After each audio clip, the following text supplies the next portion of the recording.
Welcome to the Virtual Jewish Thought of the Week. This is Rabbi Dan Lewin speaking from Dallas, Texas. First of all, this class is dedicated to the Refuah Shalema, to the speedy recovery of Miriam Bas Rivka. Last week, we discussed the instruction that we can derive from the discussion of the two fires in the temple. And we said that fire is a metaphor for passion or inspiration or love.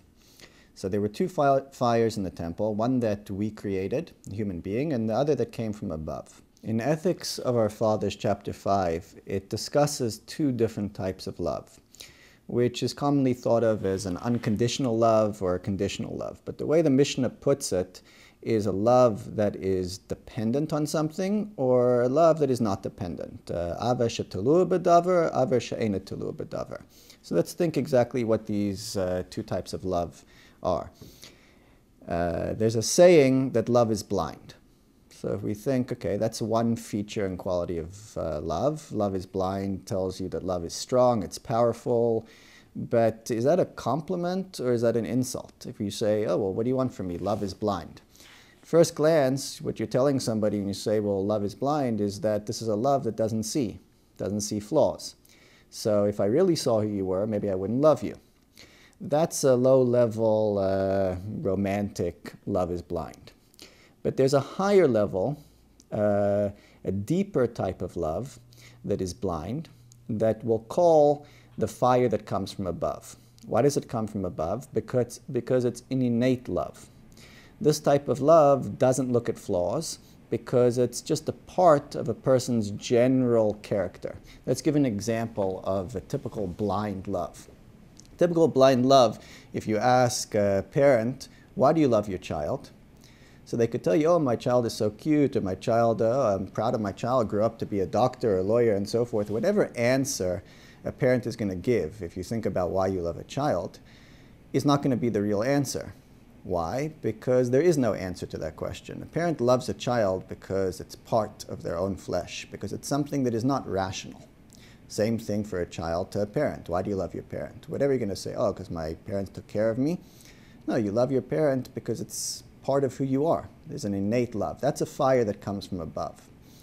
Then the Mishnah discusses a love that's dependent on something. What does that mean? That the love is born of a certain appreciation. I love this person because they're beautiful, because they offer me something. And that seems to be a lower level love. Because why? The whole drive of that love is because of a specific feature of the person. Now, what are the consequences of these two loves?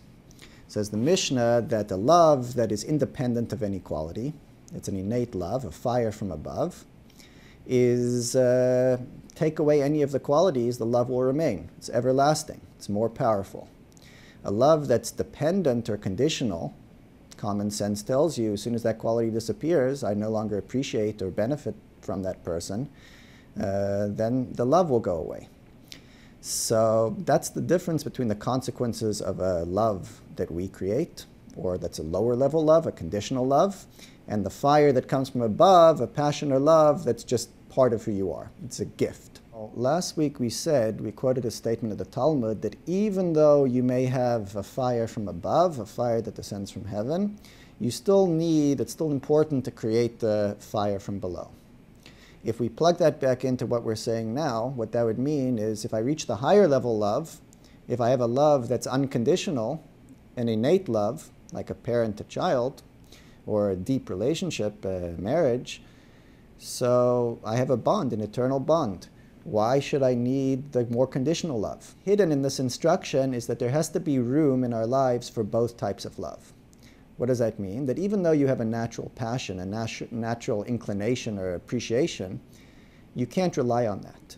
You have to also look and have a love that you develop from noticing the specific unique virtues of your child, of your parent, of your friend, not just a powerful, innate, unconditional love, a love that you can also appreciate, hey, I love because of this reason.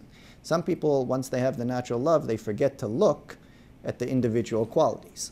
So what this means in a practical instruction is that we have to pay attention to find and to notice the unique virtues of the people around us that are close to us.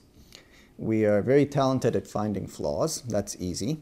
But to spot the virtues is something that we have to develop. That every person that we're around has exceptional qualities. And we overlook it until there's a crisis and someone passes away, and then we notice. What we need to do is notice while we're in touch with them. We need to practice looking at the individual virtues and appreciate that. Everybody has inside of them, inside the soul, a natural love for God, which sometimes comes out in a moment of happiness or crisis. And that's our natural inspiration or tie to Judaism or whatever it is that we feel. But we also cannot rely on that simple, deep down faith. We also have to take time. That's the whole mitzvah, Shema Yisrael, Hear O Israel, that we have to take time to crystallize the details, to think through and appreciate the blessings we have in life and the details that we see in the world, God's involvement in our lives in the world. That's the idea of the fire from below. And the final message is that when we work to create the fire from below, then it gets easier to get the fire from above. When we work on our love, our conditional love, then we get a natural, more powerful love because we make the effort. We create the fire from below, and the response is that we get an answer, hey, it's easier for me to appreciate people now. Oh, it's easier for me to love God. That's the natural dynamic between the fire from below and the fire from above. What we can do over the next week is take some time to work on this. Look at your friend, your spouse, whoever you're around, and even those people that are not particularly your type of people. And let's practice seeing, trying to notice or detect, to develop a talent to say, hey, that's something this person has that I don't have. And you start to detect the individual virtues. That's the application or the homework from this thought of the week. Thank you for your time, for watching. If you like this, please forward it to your friends, family, or anyone you think would be interested, would like to hear the message. And if you would like to dedicate or sponsor Jewish Thought for the Week in honor of somebody or for a speedy recovery, please email me at the address below. And I look forward to speaking with you next week.